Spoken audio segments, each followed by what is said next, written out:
The sun above the Kalahari Desert was merciless. It baked the land into cracked clay and turned the air into a shimmering haze. For most, this region was a place to avoid. Isolated, dangerous, unforgiving. But for Thomas Whitaker, it was home, at least for now. A former Marine turned humanitarian, Thomas had spent the past 3 years operating a mobile clinic in the remote stretches of southern Africa, tending to tribes and nomadic groups who had never seen modern medicine. He wasn't there for glory or attention. He was running from a failed marriage, from the cold concrete jungles of Chicago, and from the ghosts of a war he couldn't forget. One blistering afternoon, as Thomas packed up his supplies near a collapsed village known only by a number, Sector 19, he heard something. Not the wind, not the insects, crying. He followed the sound through the collapsed ruins of sun-bleached huts until he found them. 2 babies, barely a year old, skin like deep bronze, eyes wide and crusted with sand. Their mother lay beside them, still and silent, her body stiff with death. Flies danced over her, but the babies were untouched, as if even the insects knew they still had a chance. He radioed for help, nothing. The civil unrest in the area had triggered a communications blackout.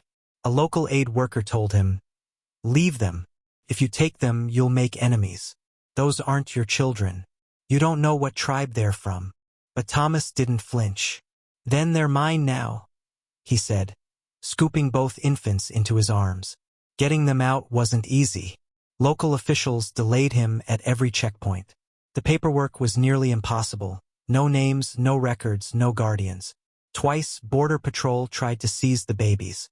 He was called a trafficker, a colonizer, a madman. Reporters even tried to corner him at an airport in Johannesburg. But Thomas didn't care. He named the boys Elijah and Isaiah, names with fire and prophecy. He whispered promises to them every night in cramped hotel rooms and airport lounges. "You're not broken. You're chosen." On the final leg of their flight to America, a U.S. immigration officer approached him midair. A tall man with a square jaw and tight expression.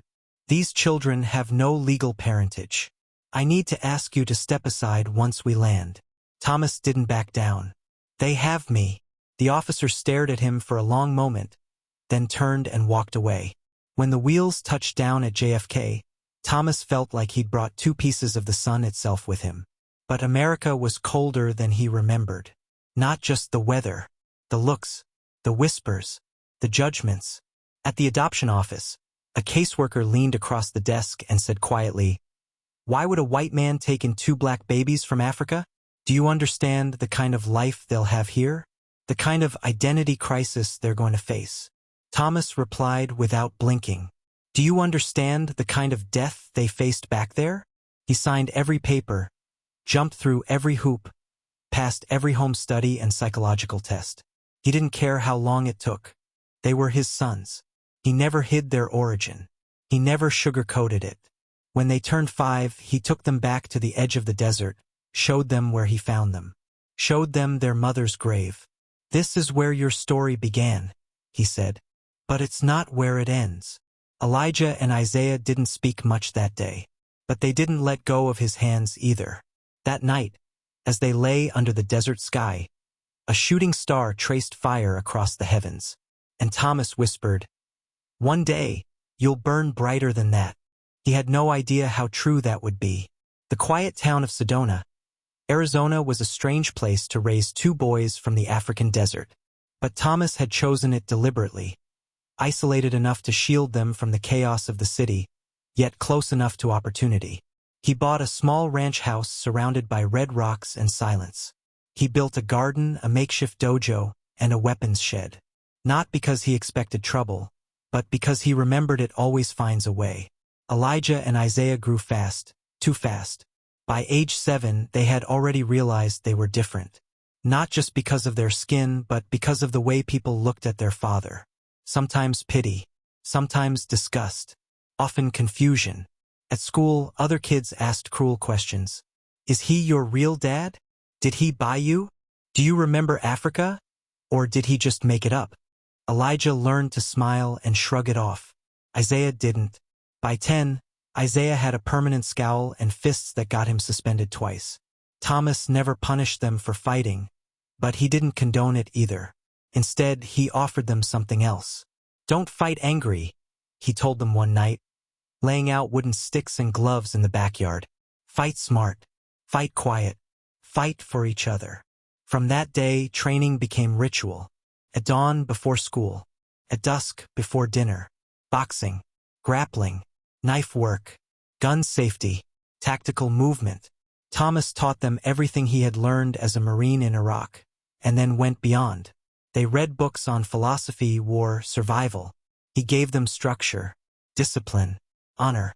But it wasn't enough for Isaiah. When he turned 16, he disappeared. No note, no call, just vanished one morning like smoke. Elijah was shattered. Thomas searched for weeks, filed police reports, drove through every neighboring town. Nothing. A full year passed. Then one night a knock on the door. Elijah opened it and froze. Isaiah stood there, taller, leaner, eyes like granite, a jagged scar across his left brow. He wore all black and carried nothing but a backpack and a leather pouch. He said nothing for a moment. Then softly, "I went to find out where we came from, and what we are." He had been across the world, joined a private security firm, trained in places Thomas couldn't pronounce, learned from people with no names. He spoke 5 languages now. He moved like a ghost. Thomas stared at him. "Why didn't you tell us?" Isaiah looked past him. "Because I needed to be more than your son." That night, Isaiah took Elijah aside. They walked into the desert behind their house. When they returned, Elijah's eyes had changed too. They weren't boys anymore. They were becoming weapons. Thomas worried, not about their safety but about their souls. One evening, as they sat around the fire pit, Elijah asked, "Why did you really take us, Dad?" Thomas hesitated. "Because I saw myself in you, lost, forgotten, and I knew I'd never forgive myself if I left you behind." Isaiah threw a stick into the flames. "And now," Thomas met his eyes, "now, I see who you're becoming. And I hope to God you never have to use what I taught you." Neither of them responded. But Isaiah did whisper something to Elijah later that night. "He gave us life. The world won't take it from him." They didn't know it yet, but those words would become a vow, a deadly one. Because while they were preparing for a life they might never need to fight for, someone was already planning to take everything away. The night it happened, the desert was unnaturally silent. No wind, no owls, just the hum of a ceiling fan spinning above Thomas Whitaker's worn leather recliner. He had dozed off with a book on his chest, Meditations by Marcus Aurelius, and a half-empty glass of whiskey sweating on the table beside him. His 2 sons were away for the weekend. Elijah had driven to Flagstaff for a job interview. Isaiah was on one of his quiet retreats in the Nevada wilderness. Thomas wasn't worried. They were grown now, men in every sense of the word. He was proud of them, even if they scared him a little. That pride turned to panic when the power cut out. At first, he thought it was a desert blackout. Routine. But then the silence grew thicker. A sound pressed into it, soft footsteps on gravel outside. 2, maybe 3 men. Careful. Measured. Not drunk kids. Not curious animals. Trained. He reached for his phone. Dead. No signal. His instincts kicked in. He moved quietly to the hallway and unlocked the cabinet where he kept his shotgun. Empty. He cursed under his breath. He had cleaned it yesterday. The shells were in the shed out back. He'd gotten careless. Before he could reach for the handgun in the kitchen drawer, the back window exploded inward. Shards of glass and sand ripped through the air. Thomas dropped to the floor just as a boot crunched onto his living room carpet. Then another. Then another. 3 men. All masked. Black tactical gear. Silenced pistols. Not amateurs. Not local thieves. Professionals. Thomas tried to crawl toward the dining table where he'd stashed a knife, just in case. He almost made it before a heavy boot pinned his hand to the floor. Another stomped his ribs. He heard one of them laugh. He really thought no one would come for him after all this time. They didn't want to rob him. They wanted to kill him. Thomas tried to speak but coughed blood instead. The leader crouched beside him. His voice was low and icy. You should have left those babies to die, Whitaker. You interfered with things you didn't understand. Thomas's eyes widened. This wasn't random. This was a reckoning. The man raised his pistol slowly, almost ceremonially. Then a crash. The front door blasted off its hinges. Two shadows burst in like thunder. Fast, brutal, unannounced. The first shadow moved low, sweeping the legs out from one of the masked men before he could turn. A quick crack of bone. Screams. The second shadow vaulted over the couch, landing on the leader with feral precision. 3 punches. 2 elbows. 1 blade. Silence. Gunfire lit the room for half a second. Then darkness returned. In under 30 seconds, it was over. The bodies of 3 armed intruders lay motionless on the hardwood floor. Thomas blinked through blood and sweat, his vision blurry, his ears ringing. Then he heard the voice. Dad. He looked up. Elijah stood over him, breathing hard, his shirt torn and stained, his face twisted with concern. Behind him, Isaiah sheathed his knife with steady hands, his eyes scanning the room like a predator still on alert. Thomas choked. How did you? Isaiah spoke without looking at him. We never stopped watching. Elijah knelt, checking Thomas's pulse, his injuries. We got a ping from the house sensors. I told you we should have upgraded them. Thomas coughed out a laugh, half pain, half disbelief. 3 dead men, 2 sons. 1 impossible truth. They had come back not as boys, but as reapers. Isaiah walked toward one of the corpses. A glint caught his eye, a tattoo on the man's wrist. Faded but familiar. He froze. Elijah noticed. What is it? Isaiah's voice dropped to a whisper. This wasn't random. This goes back. All the way to the beginning. Blood pooled across the hardwood floor like spilled ink, soaking into the grooves Thomas had once taught his sons to mop clean as boys. Now they stood ankle-deep in it. Men forged in shadows, forged by him. But what scared Thomas more than the bodies was how calm they were. Isaiah knelt over the tattooed corpse, jaw tight, fingers tracing the mark. A black vulture coiled around a sword. Thomas's breath hitched. That symbol. I've seen it before. Isaiah looked up sharply. Where? In the desert, Thomas rasped. 20 years ago. It was carved into a hut near your birth village. Right before I found you. Elijah's eyes narrowed. You never told us that. Thomas hesitated. I thought it was just tribal. Symbolic. Isaiah stood, voice low and deadly. It's not tribal. It's paramilitary. Mercenaries. Ex-intelligence. I've seen this in Ukraine, Syria, West Africa. They don't leave survivors. Thomas blinked. Then how did you survive? Isaiah looked at his brother, then back at Thomas. We didn't. There was silence. Heavy. The kind that sits on your chest. Isaiah continued, his voice colder now. That mark belongs to a private war contractor called Kbara. They specialize in regime changes, black ops, and child soldiering. 20 years ago, they operated illegally across sub-Saharan Africa. They killed our mother. Elijah added, and they were ordered to kill us too, but something spooked them. Thomas stared, realization dawning. Me. Isaiah nodded. A white man, ex-military, working with the Red Cross. You were an international complication. So, they left before finishing the job. They've been watching ever since, Elijah added, grim. Waiting, until they thought you were vulnerable. Thomas tried to sit up, wincing from the bruises on his ribs. And you too. You've known all this? Isaiah's tone was flat. I left home to hunt them. That's why I vanished. Not because I didn't love you, but because I knew they'd come back one day. And I wasn't going to let them take anything more from us. Elijah leaned against the wall, arms crossed.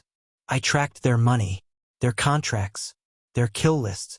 Dad, your name's been on it for 7 years. Thomas swallowed hard. Why didn't you tell me? Elijah's eyes were glassy now. Because you saved our lives. We were never going to let them take yours. Thomas was silent. A storm raged behind his eyes. Pride, fear, regret, love. You boys were supposed to have peace, he whispered. We were supposed to be dead, Isaiah said. But you gave us something more dangerous. What's that? A reason to live. Suddenly, Elijah's phone buzzed. He pulled it out, checked the screen, and stiffened. Isaiah moved quickly. What is it? Elijah turned the screen to face them. A drone feed live footage. Their property from above. Red thermal signatures moving in from the east. 5 men, armed. Round 2, Elijah muttered. Thomas looked between them. You need to run.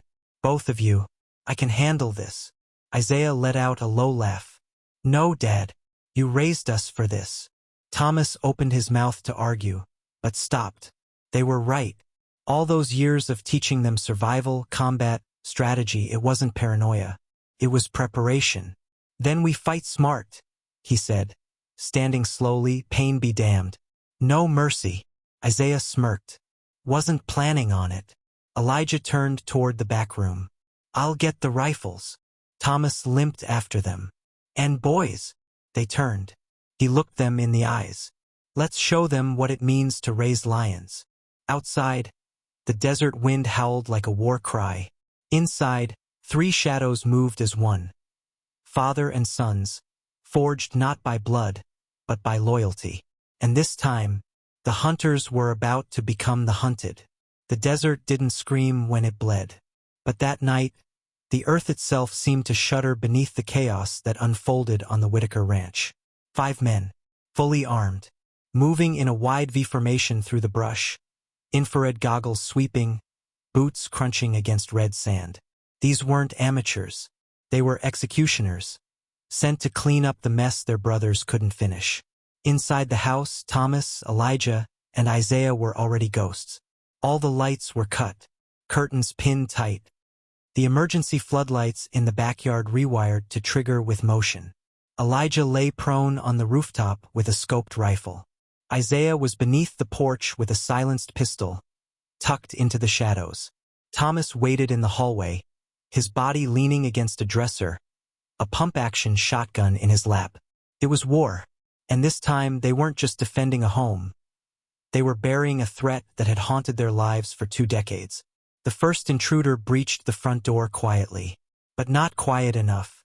A tripwire snapped under his foot, releasing a spring-loaded board that launched straight into his chest. As he staggered back, confused, a single shot cracked from above. Elijah, 1 down. The other 4 responded fast, professional, coordinated. 1 sprinted left, toward the back garden. Another dropped prone and returned fire into the windows. The final 2 breached side by side. That's when Isaiah struck. He moved like smoke, silent, vicious. He took the one on the left with a clean shot to the throat. The other turned fast, but Isaiah was faster.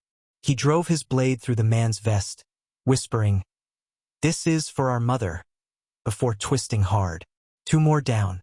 In the backyard, the 4th man spotted Thomas through the living room window and kicked it in, rushing inside.